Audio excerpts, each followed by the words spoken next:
Shri George Joseph, ഇതിങ്ങനെ ഒരു twist ഉണ്ടാവുക എന്ന് പറയുന്നത് നമ്മളാരും അത്ര പ്രതീക്ഷിക്കാത്തൊരു കാര്യമാണ്. ചില കോണുകളിൽ നിന്നൊക്കെ സംശയം ഉയർന്നു വന്നിരുന്നു ഇന്നലെയൊക്കെ തന്നെ. എങ്കിൽ പോലും ഇത്തരത്തിലേക്കൊരു ടേണിംഗ് പോയിന്റ് ഉണ്ടാവുക എന്ന് പറയുന്നത്, അതായത് ആനയുടെ പേരിൽ ഒരു മരണത്തെ അടിച്ചേൽപ്പിക്കുക. ഇപ്പോൾ വന്യമൃഗാക്രമണത്തിൽ നമ്മുടെ നാട്ടിൽ പലയിടത്തും മരണം നടക്കുന്നുണ്ട്. പക്ഷെ അതിനെ ഇങ്ങനെ ഒരു സാധ്യതയാക്കി മാറ്റുകയും, ആന ആക്രമണത്തിൽ ഭാര്യ മരിച്ചു എന്നൊരാൾ പറയുകയാണ്. ഇപ്പോൾ ആരാണ് ഇവിടെ പ്രതിയെന്ന് നമുക്കറിയാൻ പറയാറായിട്ടില്ല. എങ്കിൽ പോലും ഭർത്താവ് നിരീക്ഷണത്തിലുണ്ട്. ഭർത്താവിനൊപ്പമാണ് സീത പോയിട്ടുള്ളത്, ബിനുവിനൊപ്പമാണ്.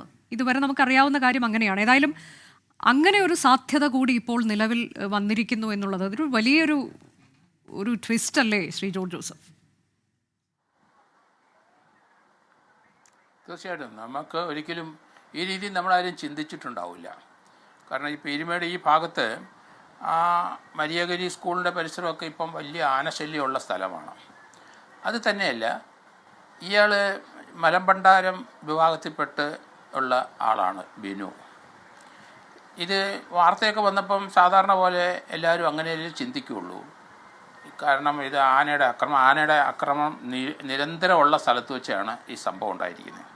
പക്ഷേ പോലീസിന് ആദ്യം മുതൽ ഒരു ചെറിയ സംശയം, ഫോറസ്റ്റുകാർക്ക് തീർച്ചയായിട്ടും ഒരു സംശയം വരും.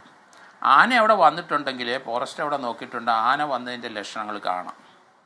അത് വരുന്ന റൂട്ട്, അതിൻ്റെ ഏരിയയിലുള്ള മരച്ചില്ലകളൊക്കെ ഒടിച്ച് അവിടെയൊക്കെ അങ്ങനെയൊക്കെയാണ്. പിന്നെ ഒരു അക്രമം ഉണ്ടായിട്ടുണ്ടെങ്കിൽ, ഒരു അറ്റാക്ക് ഉണ്ടാക്കി തീർച്ചയായിട്ടും ആ വശത്തുള്ള മരച്ചില്ലകളും അവിടെയുള്ള ചെടികൾക്കൊക്കെ മാറ്റം ഉണ്ടാവും. ഫോറസ്റ്റ് അത് നോക്കിയപ്പോൾ അതൊന്നും കണ്ടില്ല. അപ്പോൾ ആന അവിടെ ആ സമയത്ത് വന്നില്ല എന്നാണ് അവരുടെ പ്രാഥമിക നിഗമനം. രണ്ടാമത്, അവരെ ഒരു വയറ്റിൽ ആനയുടെ അറിയാവില്ല കാൽപാദത്തിൻ്റെ ചുറ്റളവ്, ആ വയറിൻ്റെ അത്ര തന്നെ ഉണ്ടാവും. അത്ര ഏരിയ ചപ്പി അങ്ങ് താഴോട്ടേ പോവുള്ളൂ ഒരു ചവിട്ടിയിട്ടുണ്ടെങ്കിൽ. അങ്ങനെയാണ് കാണുന്നത്. രണ്ടാമത്, ഇവരെ പോസ്റ്റ്മോർട്ടത്തിൽ ഡോക്ടർ നിരീക്ഷിച്ച 2-3 കാര്യങ്ങളുണ്ട്. കാരണം തലയുടെ ഇടതുവശത്തും വലതുവശത്തുമുള്ള പരിക്ക് ആനയുടെ ചവിട്ട് കൊണ്ടോ എടുത്ത് എറിഞ്ഞതുകൊണ്ടോ ഉണ്ടായതല്ല. കാരണം കല്ലുകൊണ്ട് ഇടിച്ച രീതിയിൽ അത് പ്രത്യേകത ഉണ്ടാവും. കല്ലിൻ്റെ മൊനവശമൊക്കെ ആ ഇടിക്കുന്ന സ്ഥലത്ത് അവിടുത്തെ തലയോട്ടിയും ആ മജ്ജയെല്ലാം കൂടെ അകത്തോട്ട് പോകും. അങ്ങനെയായിരിക്കും കിടക്കുന്നത്. അപ്പോൾ ആ പാറ്റേൺ, എഡിഞ്ചുറിയുടെ പാറ്റേൺ കണ്ടപ്പോൾ തന്നെ സംശയം, അതായത് ആനയ്ക്ക് അങ്ങനെ ഉണ്ടാക്കാൻ വഴിയില്ല. എടുത്തെറിഞ്ഞാൽ തന്നെ എവിടെയെങ്കിലും ചെന്ന് കല്ലേ ചെന്ന് തല അടിച്ച് വീണിട്ടുണ്ടെങ്കിൽ ആ വശം മാത്രമേ പൊട്ടുള്ളൂ. അപ്പോൾ ഇതൊരു പ്രത്യേക രീതിയിലൊരു റഫ് കോണ്ടാക്റ്റ് കൊണ്ടാണ് തലയിലെ ഇരുവശത്തും ഉണ്ടായ മുറിവെന്നാണ് ഡോക്ടർമാരുടെ പോസ്റ്റ്മോർട്ടം റിപ്പോർട്ടിൽ പറയുന്നത്. തുടക്കം മുതൽ ഇതൊരു സംശയം തന്നെയായിരുന്നു ഫോറസ്റ്റുകാർക്കും. ഫോറസ്റ്റുകാർ അത് അന്നേരം തന്നെ അവിടുത്തെ DYSPയുടെ അടുത്ത് പറഞ്ഞിരുന്നു. അവർക്കും സംശയം തന്നെയുണ്ട്.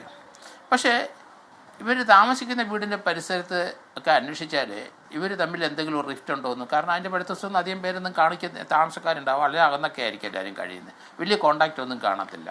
ഇയാൾ നേരത്തെ പീരുമേടിനടുത്ത് വെള്ളപ്പൊക്കം ആ സ്ഥലത്തു നിന്ന് അയാൾ മാറി ഇപ്പം ഈ പുതിയ സ്ഥലത്ത് വന്നിരിക്കുകയാണ്. പിന്നെ ഒരു കോൺട്രഡിക്ഷൻ അയാളുടെ സ്റ്റേറ്റ്മെൻറ്റിലെല്ലാം വന്നു കഴിഞ്ഞു. കാരണം കുട്ടികൾ ആദ്യം ഉണ്ടായിരുന്നു എന്ന് പറഞ്ഞു, പിന്നീട് കുട്ടികൾ ഇപ്പം കണ്ടിട്ടില്ല എന്ന്. കുട്ടികൾക്ക് ചിലപ്പം അച്ഛൻ്റെ അടുത്തോ അച്ഛൻ്റെ തീരുമാനത്തിന് അപ്പുറത്തോട്ട് അതുങ്ങളുടെ മനസ്സിലോട്ട് കയറില്ലായിരിക്കാം. അപ്പം ഒന്നിച്ച് കുട്ടികളുമായിട്ട് വന്നു, കാട്ടിപ്പോയി അവിടുത്തെ മലമ്പണ്ട ഇവരുടെ ഈ സാധനങ്ങൾ, കാട്ടിലെ സാധനങ്ങൾ ശേഖരിക്കാൻ പോയി എന്നുള്ള ആ വാർത്തകൾക്കൊന്നും വലിയ പ്രശ്നമില്ല. കാരണം അയാളും ഭാര്യയും, കാരണം ബിനുവും ഭാര്യയും മുന്നിൽ പോയിരിക്കും. കുട്ടികൾ രണ്ടാമത് വന്ന് ചേർന്നിരിക്കുന്നു. കുട്ടികളുടെ അടുത്ത് വരുമ്പം ഇയാൾ ഭാര്യയെ ചുമന്നുകൊണ്ട് വരുന്നതായിരിക്കാം കണ്ടിരിക്കാനുള്ള സാധ്യത കൂടുതൽ. അങ്ങനെയായിരിക്കണം. പിന്നെ ഇതിനകത്ത് അയാളുടെ മോട്ടീവ്, എൻ്റെ ഒരു ധാരണ, അവർ തമ്മിൽ ചിലപ്പോൾ റിഫ്റ്റ് ഒന്നും കാണാൻ സാധ്യത കുറവാണ്. പക്ഷെ പണം മോഹിച്ച് ചെയ്തോ ഇല്ലയോ എന്ന്. കാരണം ഇത് വിശ്വസിക്കും 12 ലക്ഷം രൂപ ഒന്നിച്ചെങ്കിൽ പോരൂല്ലേ.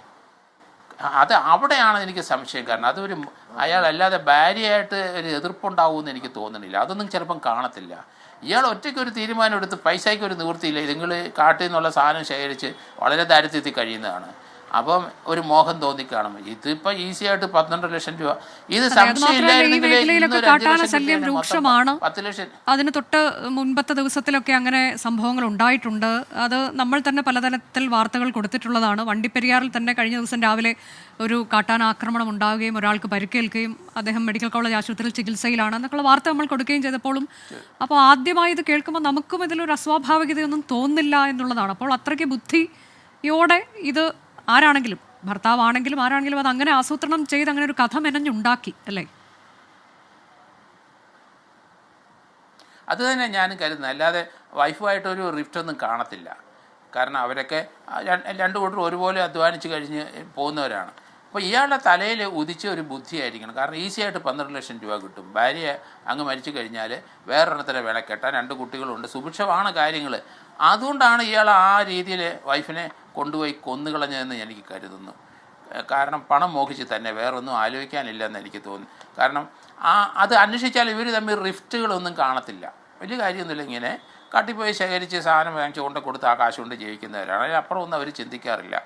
അപ്പോൾ ഇയാളെ തീർച്ചയായിട്ടും വാച്ച് ചെയ്യണം.